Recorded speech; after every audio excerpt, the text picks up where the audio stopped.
So, so I hope those with May I breast. just, sorry, Doc, sorry ha, Ah, sige. Susan, Susan. I just appreciate, I just want to express my appreciation that you meticulously monitored your patient, yung patient din sa example mo. Because I don't think all doctors are like that. Okay. Because, after several years, you monitored all her developments, and then of course the start, it wasn't cancer, then it became cancer and everything, no. ah she's lucky, at least she was able to, you were able to monitor all of these things. Yun lang, yun lang ang gusto kong sabihin na yon.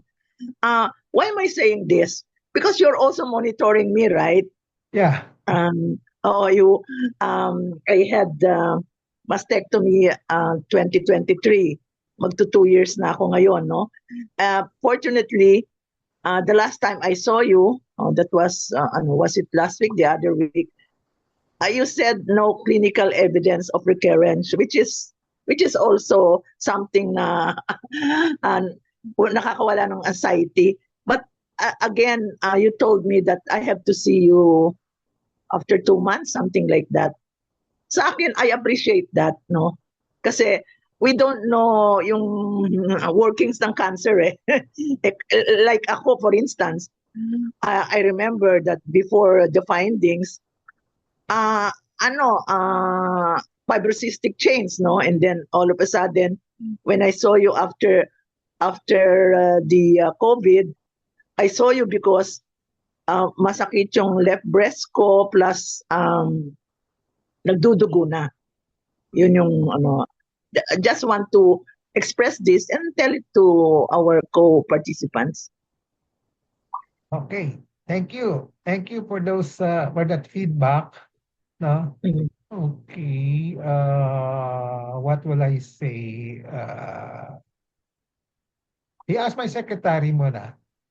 Nasa ba si ano? Nasa ba si nawala na? I didn't see ano. Si Beth. Nasa si Beth? Ah, ayan na si Beth. So ano yung observation na sa ang ginagawa ko? I follow up all the patients that yung mga pasyente ko as much as possible I follow them up to the end, no? Up to the end kung sinong maunang umalis sa mundo, no? Okay. Second, kung ayaw nila bumalik, wala akong magagawa, di ba? So, Mhm. tama. Pero Yeah. kung as much as possible, I usually advise them to have a check-up, lalo na yung mga may breast cancer, no? Okay, may mga cancer not only breast but thyroid, gano'n. It's a lifetime samahan, no? Okay, I will monitor you because it can recur. It can, no? We hope it's not, it will not recur on your part, pero it can recur, no? Okay. So, ang sinabi nga ni Susan, I also know a lot of surgeons who are not, uh, ako, I'm surgeon, yung mga ibang surgeons, they don't do that, no? So, ipapasa na kayo sa medical onco, sa ibang doktor na, no? Okay. Yeah. So, ako, I usually want to have, if I refer you to another specialist, medical onco, I always make sure that you come back to me as if you still want me, di ba? I'm willing to offer my service. Okay. Kaya meron tayong mga, that's why I had this cancer survival registry, which I usually use 10 years, may follow up at least 10 years, no? So naka 180 patients na ako with at least 10 years survivorship, no? Okay. So I don't know whether may mga doctors sa Pilipinas who have a record of what happened to their patients, no? At least ako may kahit na ko konti, 180, pwede na yun, no? 180 pwede na yun. Probably there are more patients than 180. Kaya lang yung iba hindi nagpapa-check up. Diba? Okay. Okay. So Beth, any comment? Tama ba? Yes, correct. That Correct. is what you're doing to all our patients, whether it's cancer or not. But most especially to those cancer patients, we normally um, ask them to follow up. And then if we have referred them to another doctors, just like oncologists, you usually tell them to come back after their treatment to the oncologist. Okay. I second the motion to Miss Susan. Susan Yeah. din ako. My experience with you, Doc, hindi pa kita doctor. Not si Miss Susan or any other patient of 10 years. Not even 10 years. Kasi si Ate Rides, 25 years.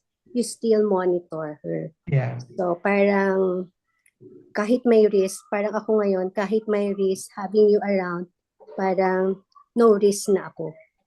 Okay. Well, when it comes to Dr. Hosen's patients, it's a family doctor and patients. It's just like a family relationship. Yes. The attachment is not um napuputol yung pag naoperahan na at saka yung naano na or ibinigay na kayo sa mga oncologists. He really make it sure na after the treatment, you will be back to him and monitor everything. So yung mga hindi lang 25 years we also have 38 years. And keeping these patients for 38 years, that is something we can be proud of because all patients, whether non-cancer or cancer, we consider it a family. That's why he founded the Cancer Crusaders Club. That is the first and foremost uh, na ginawa niya.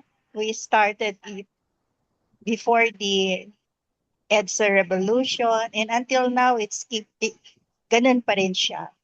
We still have the Cancer Crusaders Club. Okay. Yung Cancer Crusaders on 37th year na tayo last year. We're going on our 38th year this December. No, okay. So any more comments? Thank you, Susan.